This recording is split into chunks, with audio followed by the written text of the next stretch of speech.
Welcome to The Explainer. Today, we're diving into something deeply personal and honestly universally terrifying. We're talking about a profound, long-term betrayal. It's that nightmare scenario almost everyone fears, right? Finding out that a massive chunk of your life has been built on a completely hidden deception. But instead of just focusing on the betrayal itself, we're going to explore the real-time processing of that initial shock. We're looking at a deeply personal audio reflection from someone who has just uncovered a life-altering truth, yet they've made this absolutely fascinating conscious choice. They aren't reacting right away. Instead, they've developed this highly specific psychological strategy to survive the fallout. We're going to unpack exactly how they're navigating this crisis, using their own words to really understand the sheer willpower and the architecture behind their resilience. It's an incredible look at how the human mind tries to protect itself when thrown into absolute chaos. Let's get into it. Right out of the gate, the speaker states, "For now, I am an observer, such an analyst observer." Just pause and think about the immense self-control that requires. Most of us, if we discovered a massive betrayal, would instinctively react with this immediate, overwhelming wave of emotion. There'd be anger and immediate confrontation, probably a ton of tears. It's just human nature to want to scream when we're hurt. But the person we're listening to today, she has deliberately suppressed that initial explosive reaction. She's consciously put herself in a highly guarded state of mind. She isn't just sitting there passively letting things happen to her. She is analyzing. She's basically put up this shield of clinical observation to protect her core while she figures out what on earth to do next. It is a completely counterintuitive reaction to pain. And honestly, that's exactly why it's so fascinating. Okay, moving into Section 1, the analyst-observer position. So why would someone choose to hold back and simply watch when their entire world has just been turned upside down? To be an analyst-observer in this context means being hyper-vigilant. The speaker actually notes that she's watching every little step, every single glance. She's catching all of it. This is a profound coping mechanism. It's not just sitting back, it's active intelligence gathering. Imagine you're suddenly dropped into unfamiliar, dangerous territory. You wouldn't just sprint blindly in a random direction, right? No, you'd stop, look around, and gather as much info as possible. That is exactly what she's doing here. She's giving herself the space and the time to see how the situation develops naturally, collecting the cold, hard data she needs, and this allows her to eventually map out a clear, undeniable path forward, rather than just acting purely on emotional impulse, which, let's face it, might backfire or leave her even more vulnerable. That brings us to Section 2, a 20-year sophisticated betrayal. The absolutely crucial point to understand here is the sheer, staggering scale of this deception. 20 years, 2 full decades. The speaker describes the situation as having been in this stagnant, swampy state for 20 years, maybe even longer. Just take a second and imagine looking back at 20 years of your own life, all your memories, your choices, your milestones, and realizing a parallel lie was running alongside you that entire time. She explains that there were no steps taken on her end previously for one simple, truly devastating reason. She simply didn't know. The profound shock of discovering something that's been hiding in your blind spot for that long, that is exactly why she cannot afford a sloppy, impulsive reaction right now. The stakes are simply way too high, and the history is just too deep. Let's break down the exact anatomy of this deception. Because you see, this wasn't just a brief lapse in judgment or some momentary mistake. No, it was deliberately hidden in the dark for over 20 years. She explicitly describes it as sophisticated and treacherous, which really implies a high level of calculated deception. But the absolute most alarming part of all of this, it is still actively ongoing today. The betrayal hasn't stopped, and that creates a uniquely horrific psychological environment. Her observation is happening in real time. She's literally living inside the deception right now, forced to silently catalog every treacherous step and glance happening right in front of her. Imagine the toll that takes. Having coffee, making small talk, going about your daily routine, all while secretly knowing the truth and quietly taking notes. So what we're looking at here is a psychological pressure cooker. On one end of the timeline, we have 20 long years of hidden betrayal, just this massive expanse of time lived in the dark. In the middle, there's the chaotic present day, where she's trapped in this hyper-aware analyst-observer phase, absorbing every little detail.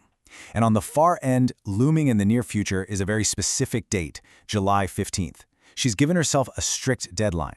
The contrast here is mind-blowing when you really think about it. She is countering 2 decades of being entirely in the dark with a strict, near-term deadline to finally force the issue into the blinding light. It's basically her way of saying, you controlled the last 20 years, but I am taking control of this exact date. All right, Section 3, the destructive emotional state. There is a profound dissonance happening here. On the outside, her external actions are incredibly disciplined, right? She remains silent, she observes every single detail, she masterfully avoids an immediate, messy confrontation. But internally, the reality is completely different, and it is exhausting.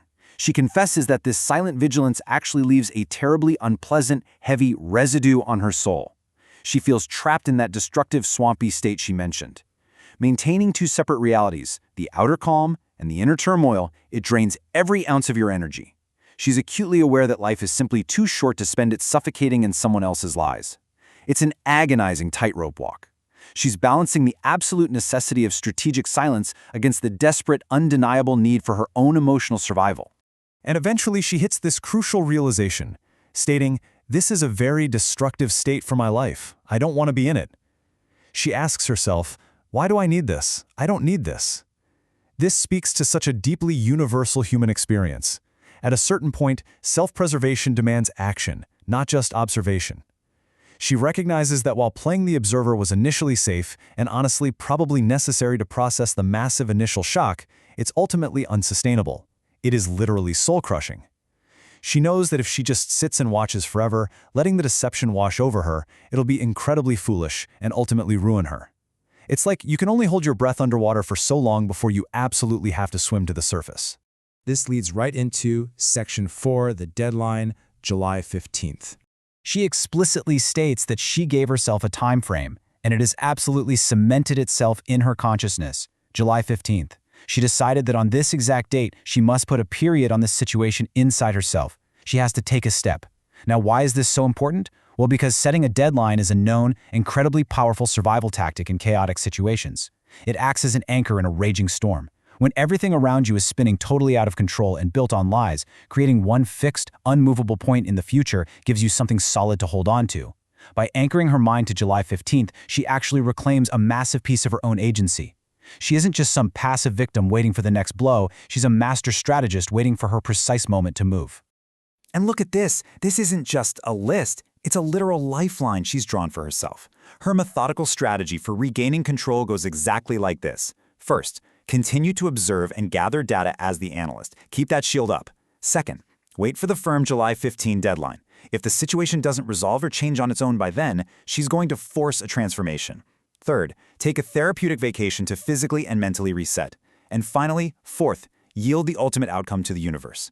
As she moves through these steps, you can literally feel the narrative tension building up. She is meticulously laying the track for her own escape train, step by calculated step, moving from the darkness of deception toward an inevitable confrontation and release. And finally, Section 5, reset and trusting the universe. She notes, "I dream of a trip as a therapeutic reset." She understands that to survive this whole ordeal, to truly scrub off the heavy residue of this 20-year swamp, she needs to physically remove herself from the environment where the deception lives. I think this relates to something so many of us feel when we're totally overwhelmed. Sometimes stepping away physically is the absolute only way to clear your head. This isn't just a fun holiday for her. It's a prescribed medical intervention for her psyche. She is actively prioritizing her own mental health here. She knows she needs to build up her physical and emotional reserves, preparing her mind for the earthquake that is inevitably going to come when that July 15th deadline hits.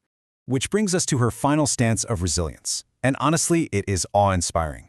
Think about the dark, sophisticated 20-year betrayal she just uncovered. Now look at her reaction to it. Despite all of it, she is practicing active gratitude. She says she's thankful for every single breath, every step, every moment. She passionately declares that her path is laid out, that God and the universe are entirely with her. She fully, completely yields, trusting that whatever happens, it is for the best. The stark contrast between the darkness of the deception and the brilliant light of this immense gratitude is just staggering. She absolutely refuses to let the betrayal destroy her core spirit, drawing unbreakable strength from a place her betrayer can never, ever touch. So, as we wrap up this explainer, I want to leave you with a question to think about. When faced with a profound betrayal, is it better to act immediately and let all that raw emotion out, or to become the silent analysis observer, gathering your strength and your data for a calculated move? Our subject chose the latter, enduring a deeply destructive emotional state to secure her future clarity. It's a massive psychological gamble, for sure, but one that speaks to an incredibly profound resilience. Think about how you might handle the observer's dilemma in your own life. Thanks for joining me on this deep dive today. Keep seeking the structure behind the chaos. Catch you next time.